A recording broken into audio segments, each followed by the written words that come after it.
народного адвоката, Центр по правам человека проводит круглый стол по теме проблемы соблюдения прав лиц с ограниченными возможностями на доступ к инфраструктуре и информированию. Почему эта проблема важна и почему здесь скажем так, субъектами разговора будут не только лица с ограниченными возможностями, но и прежде всего все маломобильные граждане. То есть это пожилые люди, это мамы с колясками, допустим, родители, это люди, по которым по каким-то причинам, в силу, там, допустим, заболевания, ногу поломал, мало ли, бывает, что необходимо добраться в поликлинику, в примарию, в библиотеку и, в конце концов, в магазин. Кроме этого, мы выявили еще одну проблему, которая стоит перед нашим сообществом. Это то, что информация, которая должна была в первую очередь доходить до лиц с ограниченными возможностями, как правило, либо запаздывает, либо вообще не приходит. То есть люди узнают о том, что, например, была бригада врачей приезжала, либо выдавали какие-то средства, допустим, для транспортировки, те же коляски, намного позже, чем это происходило на самом деле. Все эти проблемы волнуют, ведь, давайте скажем, не только действительно человека, который на коляске. Нам всем буквально, наверное, в скором времени придется, хотим не хотим, стареть, и мы все будем иметь проблемы с тем, чтобы элементарно ноги переставить и подняться по тем же ступенькам, либо подняться в магазин. Сегодня, как ни парадоксально, но именно магазины, как торговые сети, они больше заинтересованы в своих клиентах, они строят хоть какого-то подобия пандуса для того, чтобы обеспечить свою торговлю, обеспечить прибыль. А где же государство, которое обязано в соответствии с законом о социальной интеграции лиц с ограниченными возможностями, именно оно обязано прежде всего проследить за этими вещами. Нашей основной сегодня задачей является привлечение внимания сообщества. Это раз. Во-вторых, нам хочется активизировать самих лиц с ограниченными возможностями, чтобы они не ждали, пока кто-то придет к ним с какой-то очередной премией. И давайте скажем так, в кавычках, но это подачки, которые ограничивают чаще всего к какому-то празднику, чтобы они научились самостоятельно истребовать соблюдение своих прав. Это раз. И во-вторых, чтобы они действительно начинали понимать всю важность себя как человека. Вы не только выполняете свою работу и стараетесь, и помогаете в силе своих возможностей и предусмотренных законом прав и обязанностей защищать эти права, помочь людям и так далее. Но не забывайте, и я просто говорю вам, что вы являетесь и потенциальными адресантами к народному адвокату республики. Так что в случаях нарушения ваших прав уже вы можете обратиться к народному адвокату республики. Мы будем работать, будем взаимопомогать друг друга, и, конечно, я в силе своих функциональных обязанностей и так далее будем поддерживать представительство здесь в Камрате.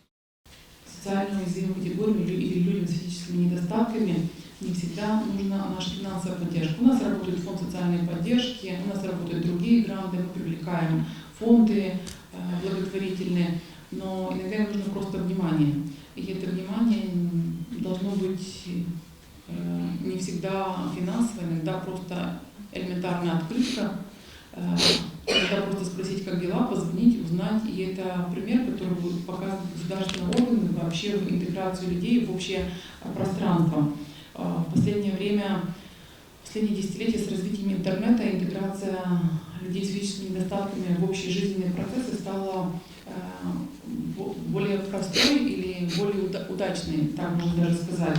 Но опять же, это зависит от их собственной воли, от того, как они хотят интегрироваться при помощи интернета. Это не зависит от того, какие меры мы для этого предпринимаем. Потому что сегодня у нас, надо сказать, что не работают, есть много принятых программ в рамках Совета Европы, много конвенций и много стандартов, которые есть и переняты нашим парламентом, правительством. Но, к сожалению, они все остаются на декларативном уровне.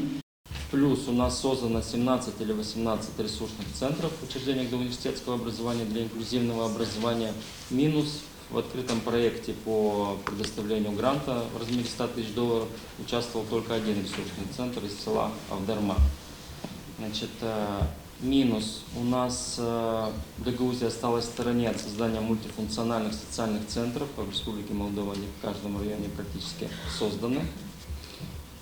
Минус. У нас нету специального общества инвалидов, к сожалению, как ушел Жеков Петр Николаевич в мир иной. Эта работа приостановлена, и мы остаемся в стороне от многих гуманитарных проектов. Ну и самое главное, какие бы ни были созданы условия, какие бы ни были найдены ресурсы, пока действительно общество не поймет, что эти люди равны нам, да, эгал, как вы сказали, а даже больше требуют внимания к себе, ничего не изменится. Вот грустная статистика, каждая 10-я, мы их практически в обществе не видим. Эти люди стесняются, этих людей закрываются в своем микромире, поэтому помимо финансовых, да, аспектов, самое важное, это, конечно, человеческий, вот этот гуманитарный фактор отношения к этим людям. Лучшие дела обстоят, конечно, в Аларме, где во всех общественных зданиях предусмотрены пандусы, высота поручней по нормам требованиям. Пример такой – это бизнес-центр, который имеет пандусы школы, примария и так далее. Частично в Чок-Майдане оборудованы пандусы общественное здание медицинского центра. В Кирсово в здании примарии имеются пандусы, но не отвечают они требованиям, не имеются поручни. В Кангазе также имеются пандусы. Они выполнены с большим уклоном. В Бишалме вообще в здании примарии не имеются пандусов. Это проблема серьезная. Также не во всех школах имеются пандусы. Тоже это нужно решать. Все пандусы должны быть выполнены по нормам и требованиям из высокопрочных материалов. Необходимо предусмотреть устройство пандуса в аптеках, больницах, магазинах, школах и так далее. Существующие пандусы не всегда соответствуют нормам. Эти пандусы должны реконструироваться, либо разбираться и устанавливаться новые пандусы. Не важно иногда в таких случаях финансовая поддержка, финансовое обеспечение, несмотря на то, что я бы сказал, что это тоже важно. И, может быть, в самом начале еще важнее, но важно отношение, важно изменить менталитет.